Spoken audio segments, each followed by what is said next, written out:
tadi kan sebelumnya di awal kita membahas tentang urusan atau tentang hubungan kita dengan orang-orang yang kayak ada MPD gitu kan ya Ustadz ya. Nah yang ingin saya tanyakan adalah kalau misalkan kita sudah terlanjur berhubungan dengan teman yang memiliki sifat kayak MPD itu tadi, nah tapi di sisi lain kita tuh tidak mau memutus tali silaturahmi terhadap dia, itu gimana Ustadz cara mencegahnya? Jadi dia punya perilaku yang abusive, manipulatif, kayak gitu-gitulah.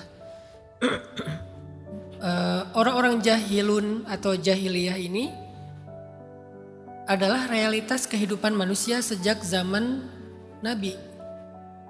Jadi kita nggak akan pernah bisa lepas dari hidup bersama orang-orang jahil. Dan semoga kita tidak termasuk orang jahilun ya. Tapi bahwa kejahiliahan itu memang selalu ada. Dan selalu berdampingan dengan keimanan dan petunjuk. Selalu kayak gitu. Sebagaimana kekufuran, kemunafikan, kejahiliahan selalu berdampingan dengan kebenaran dan petunjuk. Nggak akan pernah selesai sampai hari kiamat. Kalau udah terpisah berarti bentar lagi kiamat besar. Kapan? Ketika orang mukmin sudah meninggal semua gara-gara angin dingin yang berhembus, angin lembut yang berhembus dari Yaman, lalu mencabut nyawa setiap mukmin yang tersisa iman di hatinya, maka tidak ada lagi yang hidup di muka bumi kecuali orang-orang kufur. Berarti udah mau kiamat banget tuh. Kalau masih berdampingan, ya memang itulah realitas kehidupan di dunia. Kita nggak bisa lepas dari mereka. Mau di kantor, di kampus, bahkan di keluarga, ya kita akan selalu bersama mereka. Makanya Allah Subhanahu Wa Taala mengajarkan kita cara hidup di antara mereka. Ada di akhir surat Al-Furqan tentang ciri-ciri ibadur rahman. Wa ibadur rahman وعباد الرحمن الذين يمشون على الأرض هونا وإذا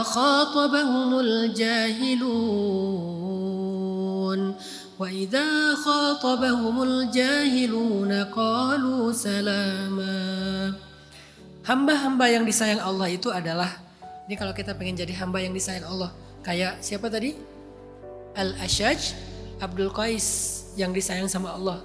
Maka jadilah seorang yang memiliki beberapa sifat yang disebutkan di, nanti kalian baca deh paragraf akhir dari surat Al-Furqan. Wa ibadur rahman, hamba yang disayang sama Allah. Siapa mereka? Alladzina yamshuna al-ardi haunan, yang berjalan di muka bumi dengan haunan. Haunan itu tenang tadi. Tidak tergesa-gesa, tidak terburu-buru, tidak gampang panic attack, tidak overthinking. Itu namanya haunan. 4 sifat yang gak mungkin masuk neraka. Hayyin, layyin, qaribin, sahlin. 4 sifat ini kalau kita punya, insya Allah gak mungkin masuk neraka. Hayyin, layyin, qaribin, sahlin. Hayyin itu haunan. Tenang, gak gampang panik, gak gampang berlebih-lebihan. Ekspresinya tuh yang kayak overreaction gitu loh. Jadi kalau kita overreaction atau overreact dalam sesuatu berarti kita gak haunan. Itu sifat orang yang dicintai Allah. Dan orang yang haunan ini, orang yang paling siap untuk hidup bersama orang-orang yang manipulatif atau toksik tadi. Wa idza khatabahumul jahilun. Kalau mereka hidup bersama orang-orang jahil. Kalau orang jahil itu membicarakan mereka, berkomunikasi dengan mereka, menyapa mereka, menghina mereka. Khatab itu dari kata khutbah. Khutbah itu bicara yang menggebu-gebu gitu dengan semangat. Tapi dalam konteks ini yang negatif, jelekin kita, memfitnah kita, marahin kita, bla bla bla. Kalau orang NPD mungkin gak kayak gitu, dia modelnya tuh kayak justru yang santun, yang lembut, yang baik-baik gitu ya. Namanya juga love bombing dan manipulatif. Tapi nanti pas ketahuan dia playing victim, gak semenggebu-gebu orang yang tadi. Nah kalau menghadapi mereka, orang-orang jahilun, orang-orang toksik, orang-orang manipulatif, qalu salama. Mereka bisa membalasnya dengan salaman. Salaman artinya gak ikut-ikutan deh gitu. Gak mau terpancing, itu salaman. Salaman itu kayak salam dah gitu. Salam itu kayak udahlah gak.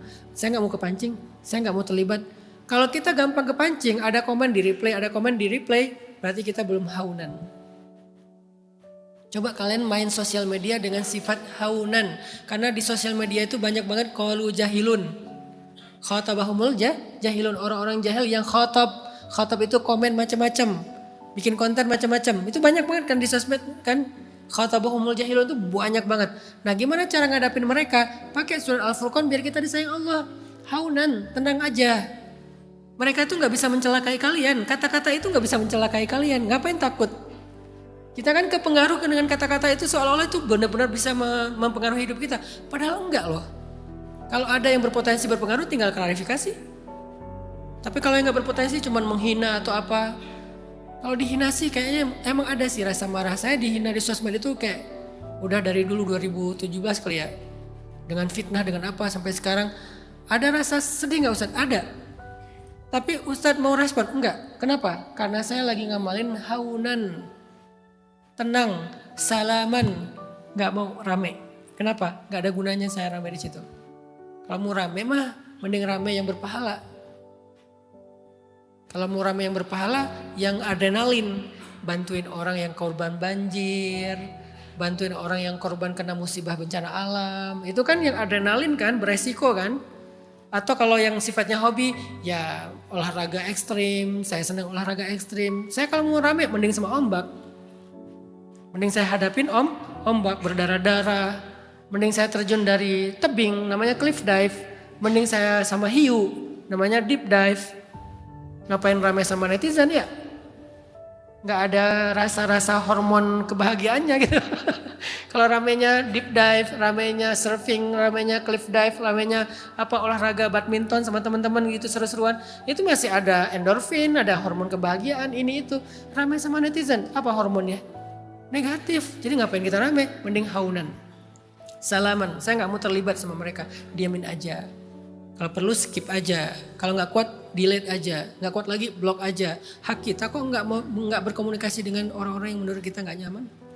Nggak dosa. Jangan bilang memutuskan silaturahim. Sampai nggak mau ketemu mantan aja dibilang memutuskan silaturahim. Sejak kapan bertemu dengan mantan itu silaturahim? Nggak ada. Lagi ngapain lo silaturahim? Sama siapa? Mantan. Gak ada. Dengan mantan gak ada silaturahim. Begitu juga Mbak Indah dengan orang-orang jahil. Jadi kita salaman sewajarnya aja. Tetap kita hidup bersama mereka sewajarnya. Tapi kalau misalnya ada perilaku-perilaku yang tadi, kita salaman. Jangan terlalu responsif, reaksionis, apalagi sampai kebawa dengan permainan mereka. Sisanya 3 nasihat yang tadi disampaikan ulama.